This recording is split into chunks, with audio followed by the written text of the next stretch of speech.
these are my picks and predictions for UFC 305. Adesanya versus Duplessis. Starting it off, we got Stuart Nickel versus Jesus Aguilar. I did a little bit of research about Stuart Nickel. He seemed like a good grappler, very offensive. I think Jesus Aguilar is a little bit underrated. He's not the greatest flyweight in the world, but he's definitely not a can. Like, he lost to Tatsuro Taira, but looked okay. Knocked out Shannon Ross, who has, and then he beat Mateus Mendoza, which is a really good win, in my opinion. And I thought he looked pretty good in that fight. So I think it's going to be like a very close matchup, not as one-sided as people think. And I think Jesus has a chance, but Stewart had really good grappling, very like forward, pressure heavy fighter, and I think that's going to be a little bit too much for Aguilar. So I've got Stuart Nicol by 29-28 decision. Next up, we got Ricky Glenn versus Song Kanong. This is a fun matchup. I really like Song Kanong. I don't know why, I just like his style of striking. It's very like robotic almost. He kind of reminds me of a robot. But he's got a fun style, more of a kickboxer, not much on the grappling front. Ricky Glenn, very slow, kind of like no fast twitch muscle fiber. Lightweight, who's a good grappler, but that's pretty much it. And he could grapple Song Kanong. I could see a world where he takes him down, just kind of wins a boring decision. But I think Song Kanong's gonna be too big for him, too strong to get really dominated on the ground. And definitely, I think is way better on the feet. So I'm gonna go Song Kanong by. Fuck it, I'm going round 3 DKO. Although I don't know. All right, I'm taking that big back. I'm going decision because he doesn't have the greatest cardio. So, yeah. Hard to see a round 3 finish. But next up, we're going with Tom Nolan versus Alex Reyes. So sad what they're doing, bro. They could not have made it more obvious. They keep trying to give Tom Nolan layups. I guess they see him as a potential star because he's young and has a good style. Like, bro. All right, let me read out his fights in the UFC so far. They gave him Nicholas Mata, who was kind of sucking. He was on a big skid before this fight. Got knocked out by Mata in 1 fucking minute. So then they're like, oh shit, alright, maybe this guy isn't as good as we thought he was going to be.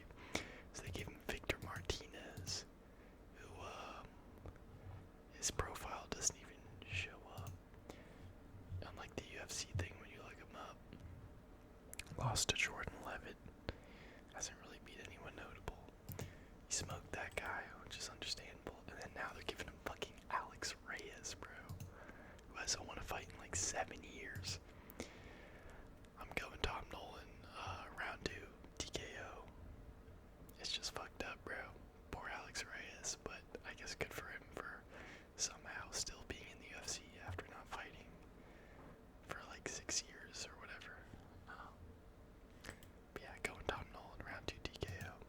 It would be so funny if Alex Reyes chinned him, though. That shit would be hilarious. Oh, what the heck? Hold on. I lost my thing.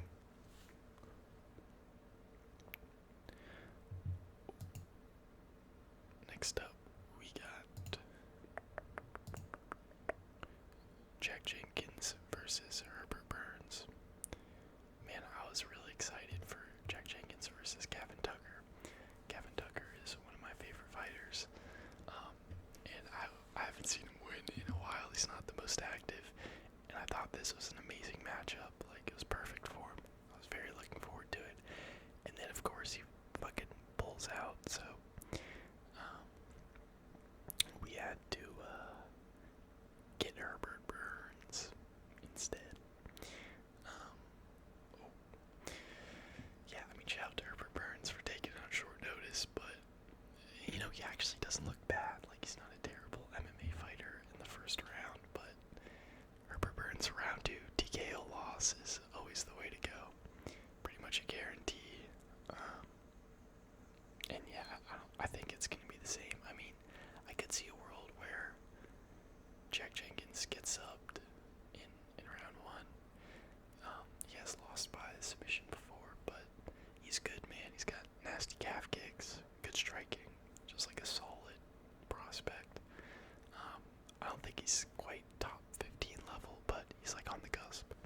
So, I got Jack Jenkins round 2 TKO, but I wouldn't be completely surprised. Like, I think Herbert Burns is better than people give him credit for. He just always gasses. It's crazy.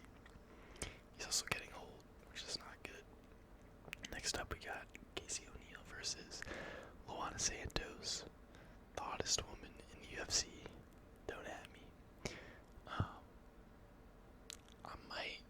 I think I'm going Luana Santos. Honestly, I see a lot of people picking Casey O'Neill, which I don't think is a bad pick because she is very good.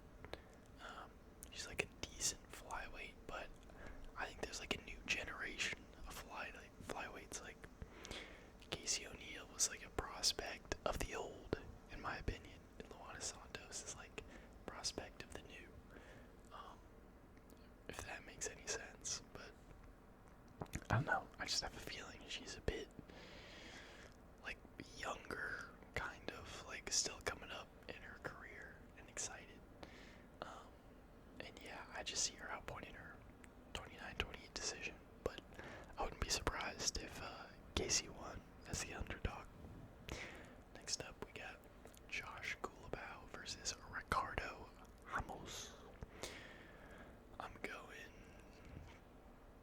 Josh Culibao. I think Ricardo Ramos is very good. He's kind of a weird fighter.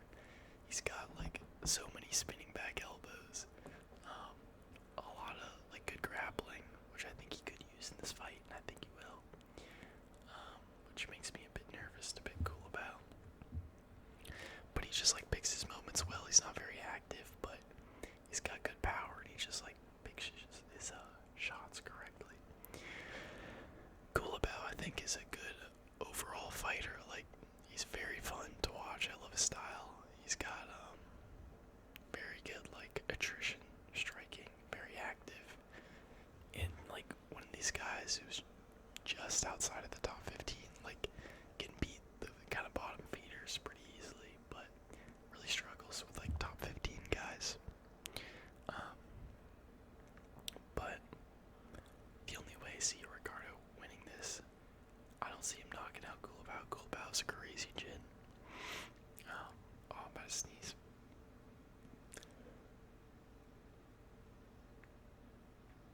Oh, false alarm. Never mind. But yeah, I mean, like Ricardo could definitely take down Culibao and just kind of fuck him up. I could totally see that happening, but I also think Culibao is just a little bit better when it comes to activity, and his chin is really good, so I don't think he'll get caught by Ramos, and I think he could put a pace on him. Culibao also has very good cardio, so I'm going Culibao by round 3 TKO. Next up, Walter Walker versus Junior Daffa. I'm going Junior Daffa. Walter Walker just looked fucking terrible in the fight that I saw him in the UFC. That's all I'm gonna say. Junior Daffa's pretty ass. So, I mean, he could get submitted. I can totally see it happening, but Walter's just so bad, bro. Like, that performance is just terrible, and that's all I can really base my pick off of. So, I think Junior Daffa will catch him. Round 1, KO. Alright, now we got the main card.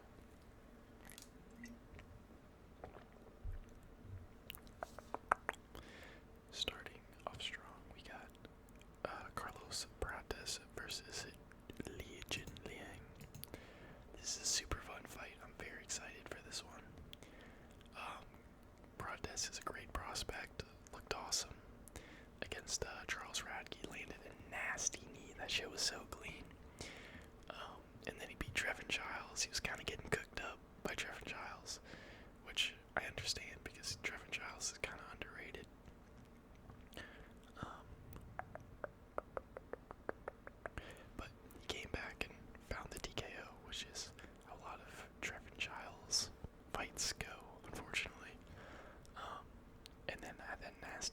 against Radke looked good in that performance. It's going to be hard to pick the Leech. He's 36 at this point. He's fought the way better competition, to be fair. And, we don't know. We don't know how he's going to look because it's been a while. He could come back looking better than ever. Could not. I think people are definitely sleeping on the Leech. I think he totally has a chance in this fight. I think it's going to be a very fun fight. I'm pretty excited for this one. Fight of the night prediction. This fight right here.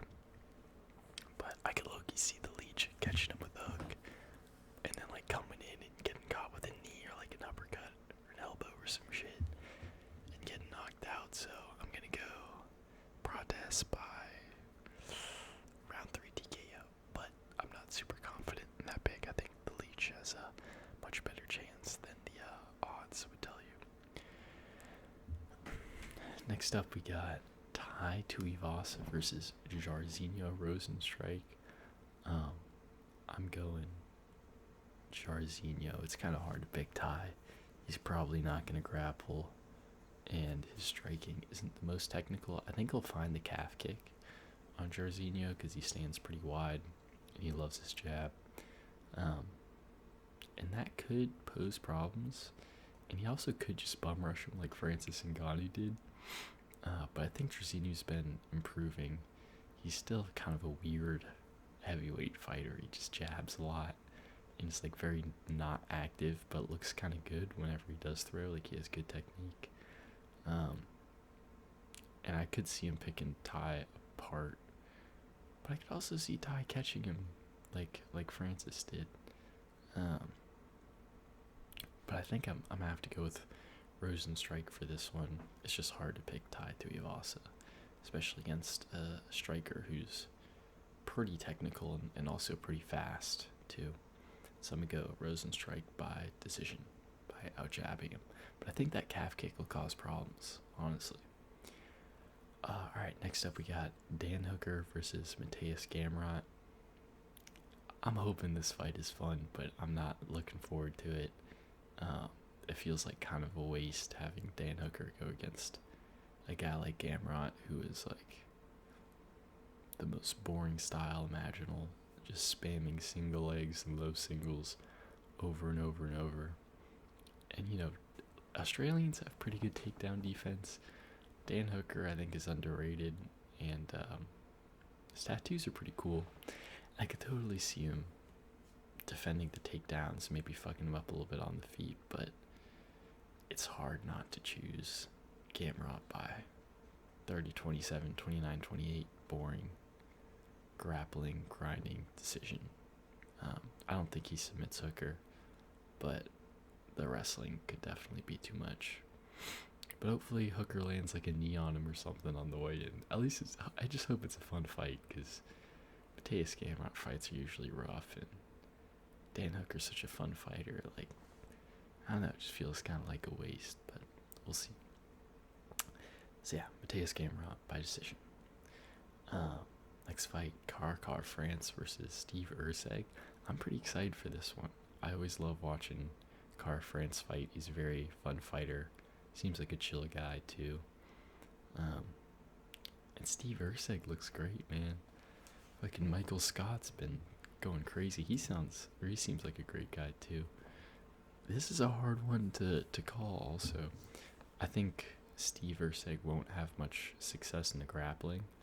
I'm pretty confident in Kai's takedown defense, defensive grappling. He's beat the best grapplers in the division besides Pantoja. And Steve Erceg is primarily a grappler, but he looked great against Pantoja on the feet. He was landing those 1-2s, those elbows. He was using his range, and I could definitely see him doing that on Kar France.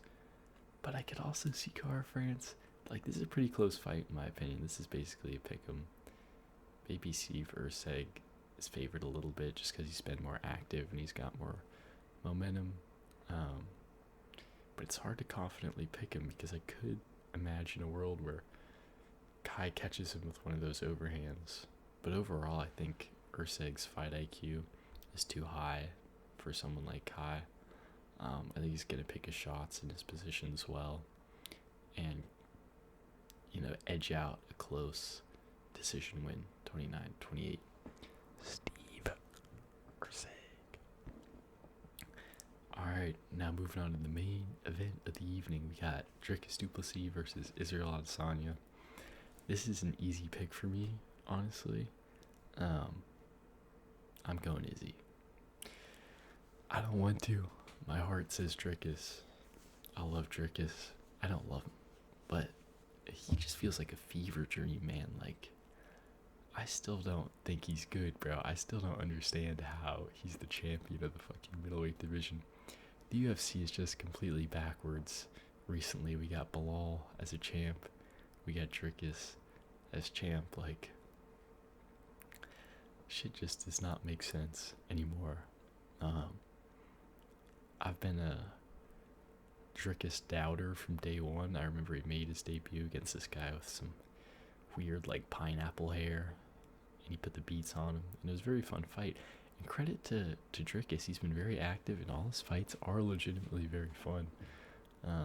I'd say the Strickland one was probably his worst fight, but all his other ones are very fun. But he just looks so bad. I don't understand it. He looks so fucking goofy, throwing spinning back fists from a mile away, like coming in with 1-2s, 2-1s, just fucking marauding his way in. Like, he's like the white belt who just uses full strength, who's like kind of jacked and like grimaces and just goes as hard as they can and has no control, but just somehow beats everyone with that style. Like, he's evolved the spazzy white belt technique to a championship level, which is very impressive, man. I still feel like that Robert Whittaker fight was a fever dream. I don't want to believe that happened. And yeah, I think I've always doubted Dricus. I thought Strickland was going to piece him up, and I've always been proven wrong. He's always come out there and won. But I think this is where the Dricus train ends, unfortunately. I really want it to continue. Do not like Izzy as a person. He seems like a kind of a shitty guy. Just an unlikable guy, honestly. But he's too good, bro. Like, instant contender Izzy. If it was championship Izzy, I might pick Dricus, but bro, I can't deny championship, or not champion, contender Izzy, bro. There's a total difference. When he's the champ, he's just chilling. He's like, I'm just gonna jab, low kick. But anytime this man's been a contender, he looks his best, and I don't think that's gonna stop with this fight. So yeah, it's unfortunate, but he's just way too technical, too long for Dricus. And I think Dricus is gonna be way too slow to catch Izzy. And I think it's just kind of like a perfect stylistic matchup. I think Izzy's takedown defense is going to be great. I don't think he's going to be like held down. He might be able to get back up, but Dricus, I think, is just way too slow and too kind of sloppy for Izzy. I think he's going to make reads on Dricus for the first, round or two, and then catch him in the third with like a left hook. Maybe like a right hand down the middle or something. It's just hard not to pick Izzy, bro. I mean, I guess we'll find out if technique matters in this fight. But I just don't envision a world where Dricus could win this. Like, I don't see how he's going to get to Izzy and get within range to hit him without getting pieced up on the way in. Like, I think he's just too good of a counter striker. Dricus loves to go forward, so plays straight into Izzy's game. I think it's going to be kind of similar to the Paulo Costa fight.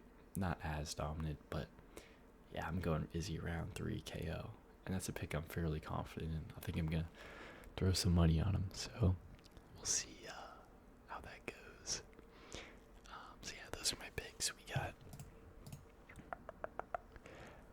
Stuart Nicoli. Nicoli. Son Kanong, Tom Noland, Jack Chan,